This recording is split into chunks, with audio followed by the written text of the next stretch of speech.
بسم اللہ الرحمن الرحیم الحمد للہ رب العالمین والعاقبۃ للمتقین والصلاة والسلام علی سید الانبیاء والمرسلین وعلی آلہ واصحابہ ومن تبعہم بإحسان الی یوم الدین اما بعد۔ ابن ابی شیبہ کی ایک حدیث ہے جو کہ امام ظہری رحمہ اللہ سے ہے کہ رسول اللہ صلی اللہ علیہ وسلم عید والے دن گھر سے نکلتے تھے اور عیدگاہ کی طرف جاتے تھے تو فَيُكَبِّرُ حَتَّى يَأْتِيَ الْمُصَلَّى، رسول اللہ صلی اللہ علیہ وسلم تکبیر کہتے رہتے تھے یہاں تک کہ عیدگاہ آ جاتی تھی، اور پھر عیدگاہ پہنچنے کے بعد آپ صلی اللہ علیہ وسلم اس تکبیر کو کہنا بند کر دیتے تھے۔ اس کی حدیث صحیح ہے لیکن یہ حدیث مرسل ہے۔ میرے پیارے ساتھیوں، اللہ رب العزت نے قرآن مجید کے اندر ہمیں اس چیز کا حکم دیا ہے کہ جب ہم رمضان کے روزے رکھ لیں تو پھر ہم تکبیر کہیں۔ اللہ تعالیٰ قرآن مجید کے اندر ارشاد فرماتے ہیں وَلِتُكْمِلُوا الْعِدَّةَ، جب آپ گنتی پوری کر لو تو وَلِتُكَبِّرُوا اللَّهَ عَلَى مَا هَدَاكُمْ، پھر تم تکبیر کہو اس طرح جس طرح اللہ تعالیٰ نے تمہیں سکھایا ہے، وَلَعَلَّكُمْ تَشْكُرُونَ، اور تم اللہ کا شکر بھی ادا کر سکو۔ اللہ رب العزت نے اس کا ہمیں قرآن مجید میں حکم دیا ہے۔ اب تکبیر کے جو الفاظ ہیں وہ الفاظ مختلف ہیں، جن میں سب سے معتبر اور سب سے زیادہ کہے جانے والے یہ الفاظ ہیں اللہ اکبر لا الہ الا اللہ واللہ اکبر وللہ الحمد۔ یہ وہ تکبیر ہے جو کہ آپ کو کہنی ہے۔ یہ تکبیر آپ عید کا چاند نظر آنے کے بعد سے شروع کر کے عیدگاہ میں داخل ہونے تک کہتے رہیں گے۔ یہ سنت رسول بھی ہے اور اس کا حکم ہمیں اللہ تعالیٰ نے بھی دیا ہے۔ اسی طرح جب مسلمان رمضان کے روزے رکھ لیں تو خوشی کا دن منانے کے لیے عیدگاہ کی طرف جاتے ہیں، اور عیدگاہ کی طرف جانا یہ تمام لوگوں کے لیے ضروری ہے، خواہ وہ مرد ہوں اور خواہ وہ عورتیں جو حیض والی ہوں، ناپاکی کی حالت میں ہوں، ان کو بھی عیدگاہ جانے کا حکم دیا۔ حضرت ام عطیہ رضی اللہ تعالی عنہ فرماتی ہیں کہ نبی کریم صلی اللہ علیہ وسلم نے ہمیں حکم دیا کہ ہم مسلمانوں کے ساتھ جا کر عیدگاہ میں دعا بھی مانگیں اور وہاں پر حاضر بھی ہوں، لیکن نماز نہ پڑھیں، وہ نماز نہیں پڑھیں گی بلکہ مسلمانوں سے وہ جدا رہ کر دعا کے اندر شریک ہوں گی۔ اسی طرح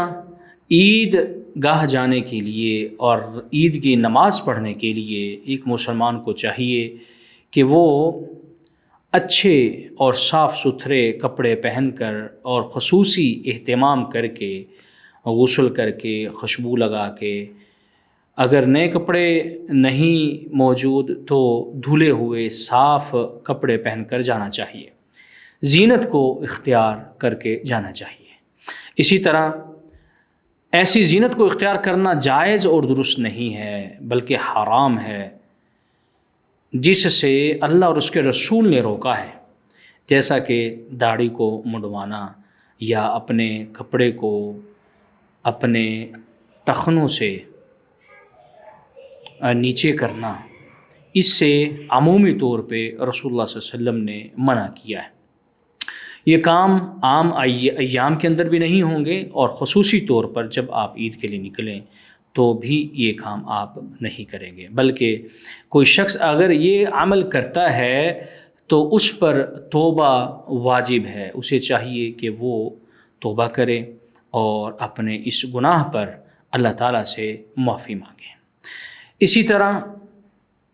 جس شخص نے عید کی نماز پڑھنے کے لیے جانا ہے اسے چاہیے کہ وہ امام کے آنے سے پہلے پہلے عیدگاہ پہنچ جائے تاکہ وہ عید کا خطبہ بھی پورا سن سکے اور امام کے ساتھ مکمل نماز بھی پڑھ سکے اور دعا میں شریک بھی ہو سکے۔ اس میں تاخیر نہیں کرنی چاہیے بلکہ اس میں اہتمام کے ساتھ کوشش کر کے صبح کو نکلنا چاہیے، بلکہ اگر فجر کی نماز اور عید کی نماز میں زیادہ فاصلہ نہیں ہے، فرق نہیں ہے، تو نماز پڑھنے کے فوراً بعد عیدگاہ کی طرف آپ نکل جائیے، پہلے اٹھیے، غسل کیجیے، اچھے کپڑے پہنیے، فجر کی نماز پڑھیے اور پھر عیدگاہ کی طرف نکل جائیے۔ اس سے فائدہ یہ ہوگا کہ عیدگاہ میں جا کر آپ کو بیٹھنے کا موقع ملے گا جس میں آپ ذکر و اذکار کر سکتے ہیں، اللہ کی حمد بیان کر سکتے ہیں۔ اس اللہ نے، اس رب نے ہمیں یہ موقع دیا کہ ہم نے یہ رمضان گزارا، رمضان کے روزے رکھے، ہمت کے ساتھ، کوشش کے ساتھ، احتساب کے ساتھ، ایمان کے ساتھ۔ اس پر ہم اللہ کا شکر ادا کر سکتے ہیں۔ لیکن اگر ہمیں جلدی ہو جانے کی اور ہم تاخیر کا شکار ہوں، گھر سے ہی لیٹ نکلیں، تو اس میں کوئی حادثہ بھی ہو سکتا ہے گاڑی تیز چلانے کی وجہ سے، تو جان کا بھی نقصان ہو سکتا ہے۔ اس لیے وقت دیکھ کر، اس کا حساب لگا کر، اس کو اپنے شیڈول میں شامل کر کے عیدگاہ جلدی پہنچنا چاہیے۔ ایسے ہی عیدگاہ جانا اور عیدگاہ سے گھر واپس آنا، یہ دو مختلف راستوں کو اختیار کرنا، یہ بھی سنت سے ثابت ہے۔ اس لیے جب آپ تشریف لے جائیں عیدگاہ تو ایک راستے سے جائیں، لیکن جب واپس آئیں تو دوسرے راستے سے آئیں، تاکہ قیامت والے دن یہ دونوں راستے آپ کے عیدگاہ کی طرف جانے کی گواہی دیں اور یہ جگہ شہادت دے کہ یہ شخص اللہ کی عبادت کرنے کے لیے اور اللہ کا شکر ادا کرنے کے لیے عیدگاہ گیا تھا۔ اسی طرح عید الفطر یا جو عید رمضان کے بعد آتی ہے، اس پر جانے سے پہلے تاک کھجوریں کھا کر جانا رسول اللہ صلی اللہ علیہ وسلم کی سنت بھی ہے۔ آپ جا رہے ہیں اور آپ کو چاہیے کہ 3 یا پھر 5 یا پھر 7 کھجوریں لازمی طور پر کھا کے جائیں، کیونکہ آپ نے روزہ رکھا ہے پورے رمضان کا، اب عید کا دن ہے تو اب آپ کھجور کھا کے رسول اللہ صلی اللہ علیہ وسلم کی سنت پر عمل کیجئے اور پھر عیدگاہ کی طرف جائیے۔ اسی طرح جب آپ عیدگاہ میں پہنچ جائیں تو وہاں پر دیکھیے کہ لوگوں کا جمگھٹا ہے، لوگ وہاں پر مجتمع ہیں، جمع ہیں، لوگ وہاں پر صفیں بن رہی ہیں، لوگ کھڑے ہیں، امام کے انتظار میں ہیں۔ یہ ہمیں عکس بندی کرتا ہے، یہ ہمیں یاد دلاتا ہے کہ ایک ایسا دن بھی آئے گا کہ جس دن ہم اللہ کے سامنے جمع ہوں گے۔ یوم یقوم الناس لرب العالمین، وہ دن جس دن لوگ اپنے رب کے لیے کھڑے ہوں گے۔ انظر کیف فضلنا بعضهم علی بعض، دیکھیے کہ ہم نے کیسے لوگوں پر فضیلت دی ہے، اور فرمایا کہ آخرت جو ہے اس کے اندر تو بہت عظیم درجات ہیں، بہت عظیم فضیلت ہے۔ عیدگاہ جائیے تو آخرت کو بھی یاد رکھیے کہ ایک دن آنے والا ہے، ہمیں اللہ کے سامنے کھڑے ہونا ہے۔ اللہ تعالیٰ سے دعا ہے کہ وہ